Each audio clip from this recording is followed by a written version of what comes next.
What has impressed me most about the Net Good program from BT is the simplicity, the boldness of the objective itself, and the fact that they've said they can't do it alone and they're reaching out to different stakeholders, and that makes it all the more meaningful.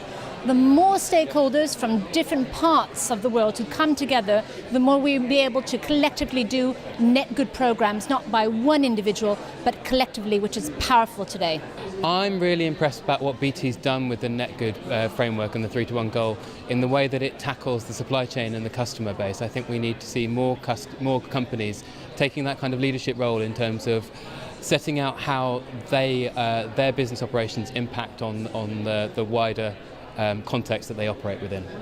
The 3-to-1 goal actually very much enhances my view of a responsibility for BT, and the reason is because it looks very much end-to-end. So it's not just about within the company itself, BT, it's considering the actual abatement with customers, which is critical, and it considers it back to the supply chain, and it also links it through commercially as well as in terms of being net good. My first impressions of BT's programme here: exciting, ambitious, honest, open.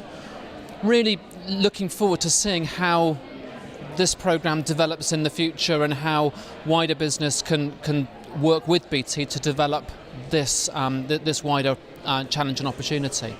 I think the Net Good framework and the 3-to-1 goal impresses me because it's the quantification of a company's ambition. The ambition to go beyond its own environmental impact, to consider that as its supply chain, but also to consider that of its consumer group. I think it is a real move forward in understanding that the environmental footprint is very much related to what we consume, not simply what we produce when we manufacture something.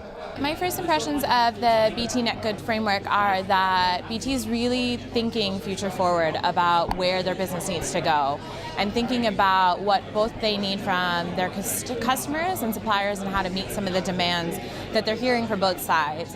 I think where the evolution of this needs to go is to take a look at where consumers, as opposed to customers, want the business to go, and how you then generate loyalty in business from that perspective. I think what's impressed me most is bringing a large ecosystem together and talking about the issues that we know are already there on the table. We don't know how to address them necessarily, but having somebody like BT to enable that ecosystem to start talking and interacting, I think is key to taking this forward. My first impressions of the BT framework is its vision.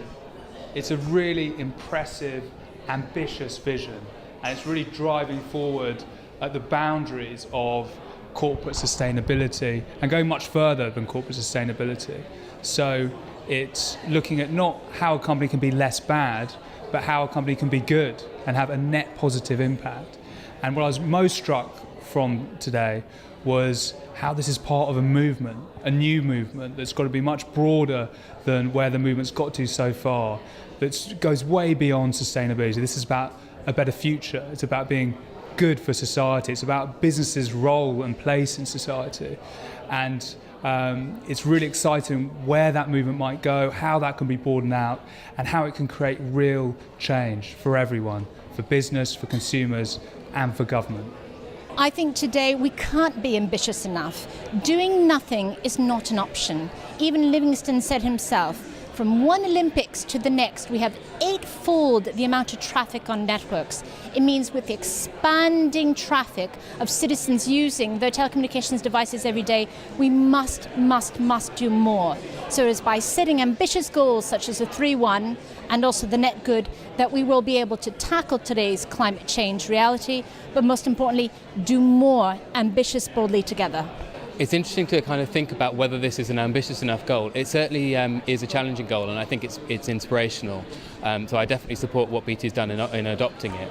I want to really look at the detail in terms of thinking about how that goal resonates in the real world, and the examples given about, how do you model some of the things that BT provides, like video streaming against the previous examples, and what the actual savings are.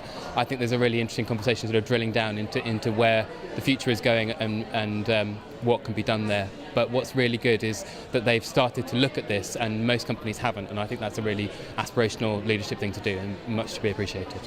The one key thing for me was the passion and the commitment of Ian Livingstone and how he's actually linked it through to where BT are going and BT's future, and how he linked it through to BT's strategy. So that made it very real to me, and it very much infected me with this is a vision and this is a direction that BT is totally committed to going and wants to bring the rest of the corporate world with them.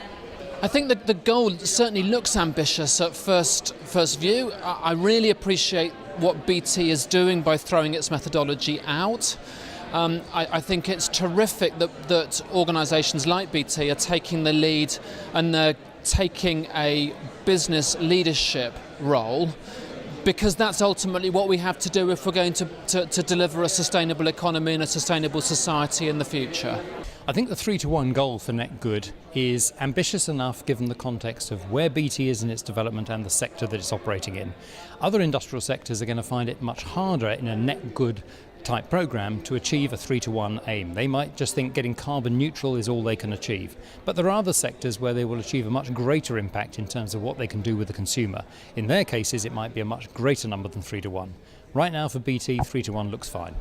I think the one thing that I'll take away today was I really like the open source approach that people have talked about today. I think businesses are often too close-minded in the way that they approach their strategy and what they're doing. And today, just bringing together so many different stakeholders in one room to get feedback, to hear honestly where some of the shortcomings may be or where they can do better is a huge step on BT's part. And so I think that's a really important step, and I'd love to tell people that BT is thinking in that way.